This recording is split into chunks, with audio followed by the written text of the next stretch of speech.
Yung icon mga kababayan ng EDSA People Power, isa sa mga icon pala ng EDSA People Power si dating Defense Secretary, dating Senate President, and now Presidential Legal Counsel ng ating Pangulong Bongbong, Johnny Ponce Enrile.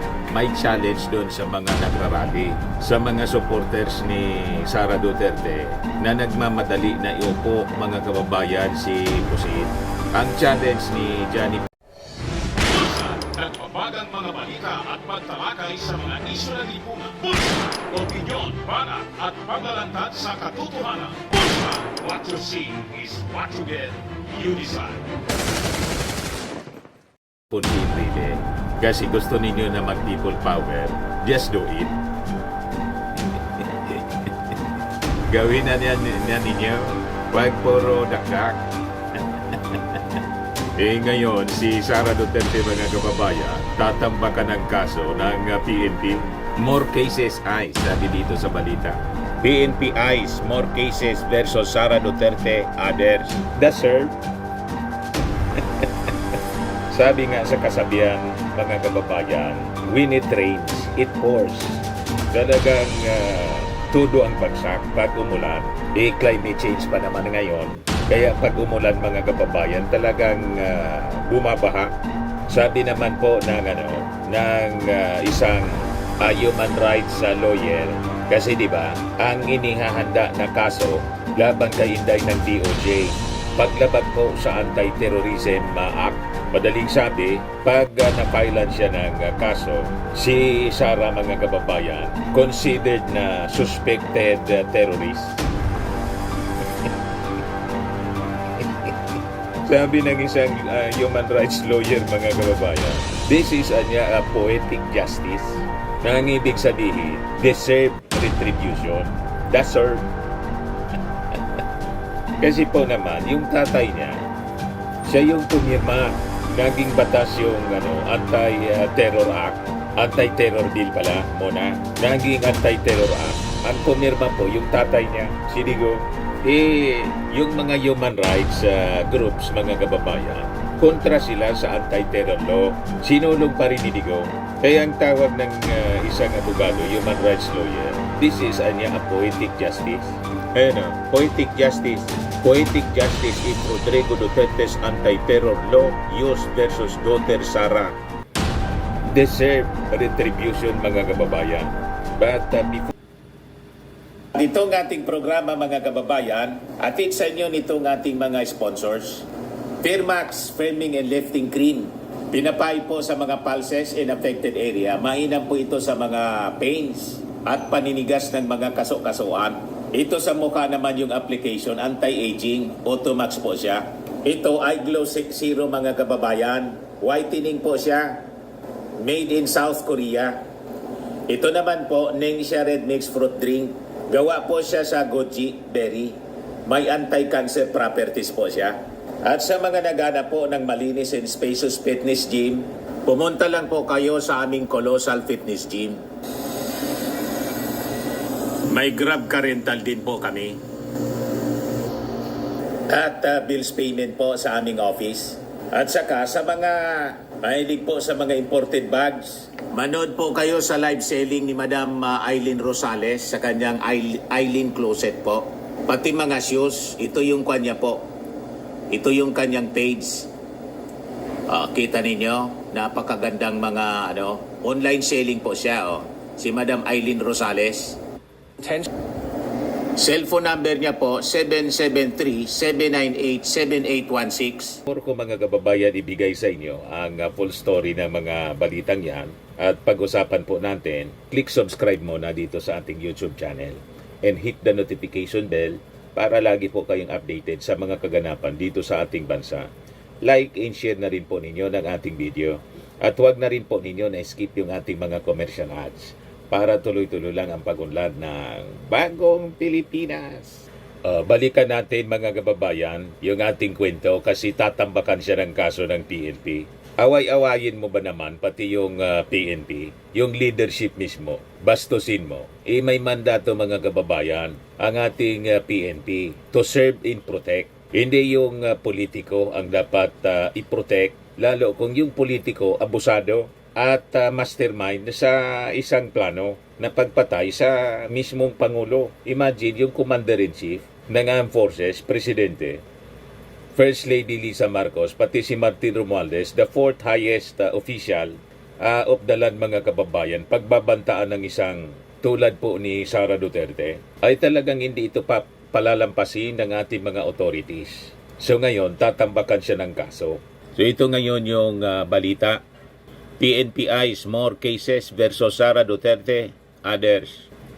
Sabi dyan sa balita, after filing complaints for direct assault, disobedience, and grave coercion against Vice President Sara Duterte and others, the PNP said on Sunday that more cases will be filed following recent turn of events. When it rains, it pours. At bumabaha, mga kababayan. Dito nga baha kahapon sa matinding mga pagulan.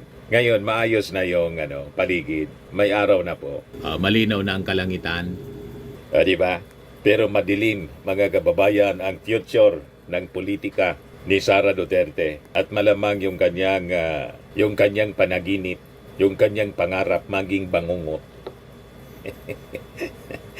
You see, gumawa siya kasi, mga kababayan, ng sarili niyang bangungot. Ito yung bangungot ni Sara.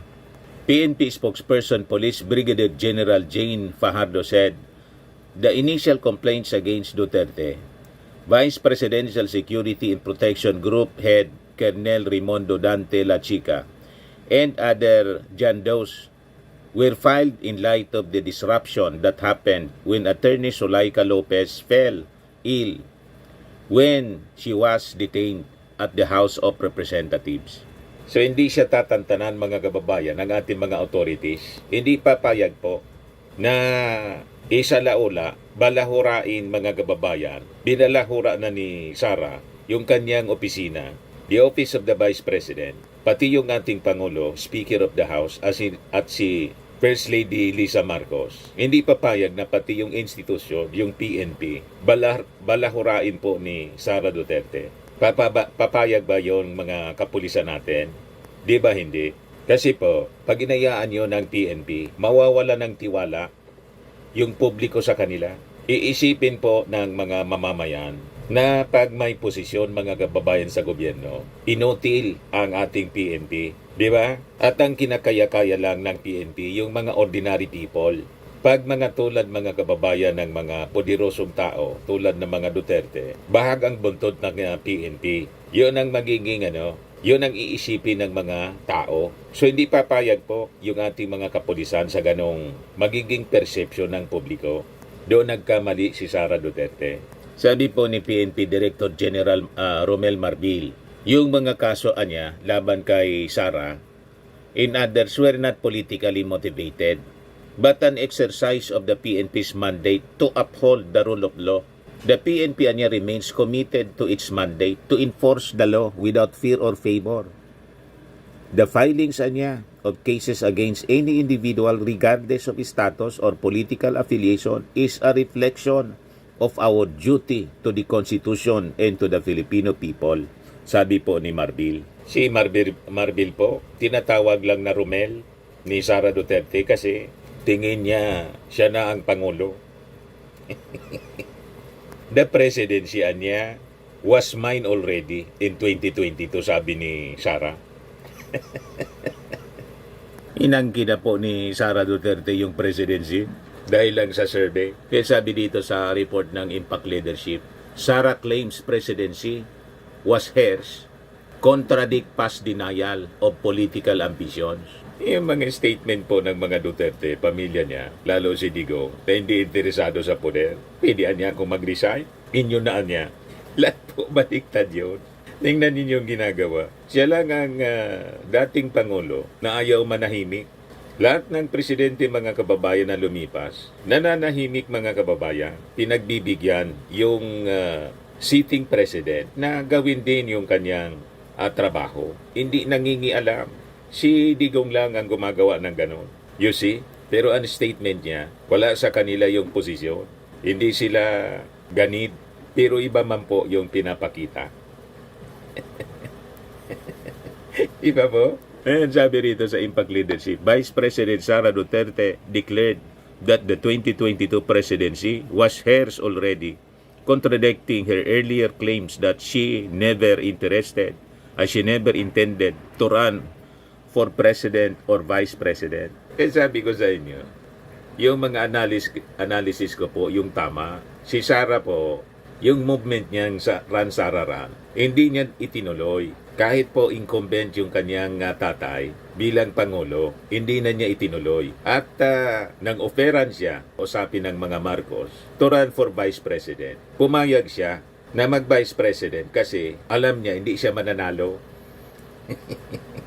Leading siya po sa mga surveys nang hindi pa nagdideklara yung ating Pangulo to run for President. Pero nang mag-declare na po yung ating Pangulo to run for President, number 2 na lang po si Inday. Bumulusok po, nalampasan bigla ng ating Pangulo. Makikita mo yun po sa mga pag-iikot nila pareho. Pag nag-ikot si Sara, kokonti ang sumasama, kokonti yung crowd. Kahit na yung magka-tandem na po sila, unity na, pag si Sara lumakad sa kampanya po, konti yung crowd. Pag si President Bongbong, presidential candidate Bongbong Marcos, lagi pong rockstar siya, dinudumog ng mga tao, kahit dito sa amin, sa lungsod ng Legazpi, kukunti lang yung sumasalubong sa kanya. You see? Kaya finally si Sara, mga kababayan, nang ma-realize niya hindi siya mananalo, nag-vice presidente na lang, hoping na siya yung i-endorse mga kababayan as successor sa 2028. Hindi po nangyari kasi ito na nga po, alam na ninyo yung nagplano kasi po si GMA to cut short. Alam na ninyo, yung Erap Estrada model, inambisyonan yung speakership ni GMA para mawala yung proteksyon for impeachment laban sa ating Pangulo. The rest is history. Ito na siya ngayon. Kaya yung mga sinasabing wala siyang ambisyon, mismong sa bibig nahuhuli ang isda. O ito na ang sabi dito sa balita ng Impact Leadership. Sara claims presidency was hers, contradicts past denial of political ambitions. Sabi dito sa balita, Duterte's latest comments came in response to House Assistant Majority Leader in Zambales 1st District Representative J. Congon's assertion that her early presidential ambitions caused political unrest. Nagsimula ang lahat ng kaguluhang ito noong mangarap ang ating Vice Presidente na maging presidente ng maaga, noong mangarap ang former president na paupuin yung kanyang anak na maging president kaagad, sabi po ni Congon. Tama yung analysis po ni Congressman Congon. Parehas ng analysis natin. Parehas ng ating pananaw. Napakalinaw. Galing mismo kay Inday sa mga aksyon siya at pananalita. Inapoint niya yung sarili niya as designated survivor. Imagine that. Ano ang ibig sabihin nun? Other vice presidents mga kababayan in the past, iniiwasan nila ang ganyang mga pananalita na ma-perceive ng publiko na nandyan siya sa ambisyon na agawin yung posisyon. Never na nagpapalabas ng statement na ready siya na to make over. Kasi di ba nakakahiya ang ganyang mga statements na lumalabas, kating-kati ka na agawin ang posisyon. Hindi makapaghintay na matapos yung turno ng sitting president. Nakakahiya yung ganon. Wala noon ang mga Duterte, mga kababayan. Talagang lantaran ang kanilang ginagawa. Sasabi rito, Duterte dismissed Congon's statement, instead attributing the controversies to legislative inquiries into the alleged misuse of 612.5 million in confidential funds by the OBP and the Department of Education under her leadership. Yung legislative inquiry po, consequence po yon ng mga maling ginawa ni Sara Duterte. Walang iimbestigahan kung walang winaldas. Tama po? Kaya itong mga statement niya po, malayo sa katotohanan. August 2024, sabi ni Sara, pag paalisin nila ako dito or i-impeach nila ako, hindi kawalan sa akin ang posisyon na Vice President. Hindi ko naman gusto tumakbong President. Hindi ko gustong tumakbong Vice President. Yung ang strategy, mga kababayan nila na mag-ama, aayaw-ayaw. Yung parang sa kanta na O ang babae, pag minamahal, may kursunada, ayaw-ayaw. Pag panay ang dalaw, ay nayayamot. Huwag mong dalawin, ay nagdadabog. Huwag mong suyuin, ay nagmamatol. Pag iyong iniwan, habol-habol. Ayan po si Sara Duterte. Ayaw-ayaw pero gustong-gustong umupo. Inapoint na nga niya yung sarili niya as designated survivor. At ang panawagan, mga kababayan ng kanyang mga supporters na pumunta pa nga siya after that interview. Pumunta siya doon sa EDSA Shrine para magayag ng suporta sa kakarampot isang platitong mga supporters kasi binuwag na po ng PNP. Nagreklamo doon sa EDSA Shrine po. Yung rector, nagreklamo sa pulis. Ayun, kinordona na ngayon. Ganon ang style ni Sara. Ayaw-ayaw. Tulak ng bibig, kabig ng dibdib. Yan ang sabi niya, the presidency of 2022 was mine already. Nananalo na ako sa surveys. Lahat ng tao, solid na. United na po for my candidacy. Pero I gave it away before because I felt I had to do some other things other than being President of the Republic of the Philippines, sabi po ni Sara Duterte kahapon, the other day. Yan ang tawag dyan, pure lies. Double talk. Pumunta nga siya doon, mga kababayan, sa rally ni Pacquiao sa Bonifacio. Liwasang Bonifacio noon. Caretaker siya, pero pumunta siya sa nagrarally na ang panawagan, Marcos resign. At nagbanta pa si Harry Roque. O ano niya, sugurin na natin yung palasyo. Kaya next foreign trip ng ating Pangulo, hindi na siya inilagay as caretaker kasi baka bantay sa lakay. Tama ba yung ating mga analysis? O ngayon, ito yung challenge ni Enrile. Yung mga nagpaplano niya na mag-people power, just do it. Gawin na ninyo. Ano pa hinihintay ninyo? Galing mismo ang advice, ang pananalitang yan sa icon ng people power. EDSA People Power, si Enrile. Just do it. Huwag nang dakdak ng dakdak. Pag sige po ang salita, most of the time po, hindi nang nangyayari. Kasi siyempre, pag ikaw maglo-launch ng revolution, kudita, sige ang daldal mo, paano ka magtagumpay niya na siyempre yung gusto mong ikudita, gusto mong agawan ng posisyon, naganda rin. Nawawarningan sa kakasalita ninyo. Kaya sabi ni Enrile, just do it. Palibasa, mga amateur kayo, wala kayong experience. Well experienced po si Enrile. Nagtagumpay sila eh. Pero ngayon, matapos na agawin yung posisyon sa kanyang tatay, nandyan siya naglilingkod sa kanyang anak. Sa tatay ng ating Pangulo, ngayon yung anak, si PBBM, pinaglilingkuran mga kababayan ni Enrile. Nagsisi na. So sabi dito sa balita, Enrile, together with then Vice Chief of Staff Fidel Ramos, led the 1986 People Power Revolution against the regime of Ferdinand Marcos Sr., offered this unsolicited advice on Facebook after ralliers sympathetic to Vice President Sara Duterte had been gathering at EDSA Shrine since Tuesday. So sabi ni Enrile, my advice to the advocates of revolution or people power is to go ahead to a shop and buy your revolutionary or people power kit and start the game you like. If you really can do it, said the man who helped topple Marcos Sr. but who now serves his son as presidential legal counsel. So sabi ni Enrile, revolution or people power is no bluffing matter. It is an ultima ratio where there is no point of return. Wala nang balikan. That is an act of last resort. Final action yon. It is a condition, mga kababayan, na pwede kang manalo o matalo. Pag ikaw ay nanalo, then fine.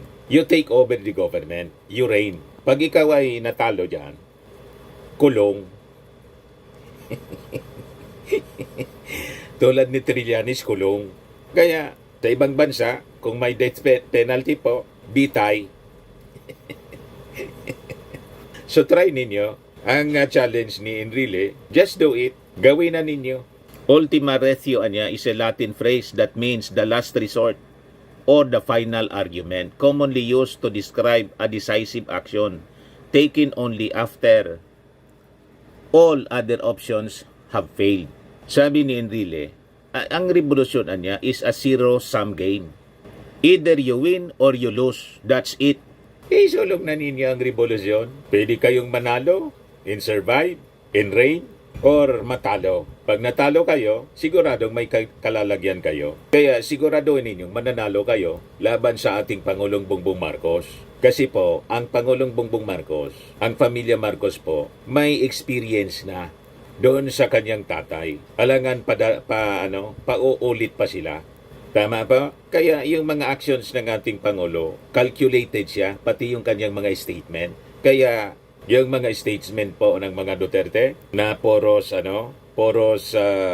bunga ng galit at yabang, ewan ko lang kung makakagain ng support mga kababayan galing sa ating mga mamamayan, galing sa iba-ibang mga sektor, civic organization, sa church. Yung church mismo, pinalayas kayo dyan sa EDSA Shrine ni Father Jerome Siciliano. Ibig sabihin, wala kayong sympathy. Lalo lang sa armed forces na napaka-importanting component para magtagumpay ang isang revolusyon tulad nung EDSA People Power 1. Just do it, sabi ni Enrile. O ngayon, sabi ng isang human rights lawyer, poetic justice niya. If Duterte's anti-terror law used versus Duterte Sara, yan ang sabi ni human rights lawyer Antonio Lavinia. Sabi niya po, Duterte's revelation that she had arranged the assassination of Marcos, the First Lady and the House Speaker, should she get killed, would at least be considered grave threat and may in fact qualify as terrorism under her father's anti-terror law. I would consider this certainly grave threat, pero seriously, pwede rin siyang maging terrorism. It is punishable under Section 4 of the Anti-Terrorism Act, sabi po niya sa interview ng Teleradyo. Section 4 defines terrorism, which a petitioner said was too broad. Question kasi siya, mga kababayan, sa Supreme Court.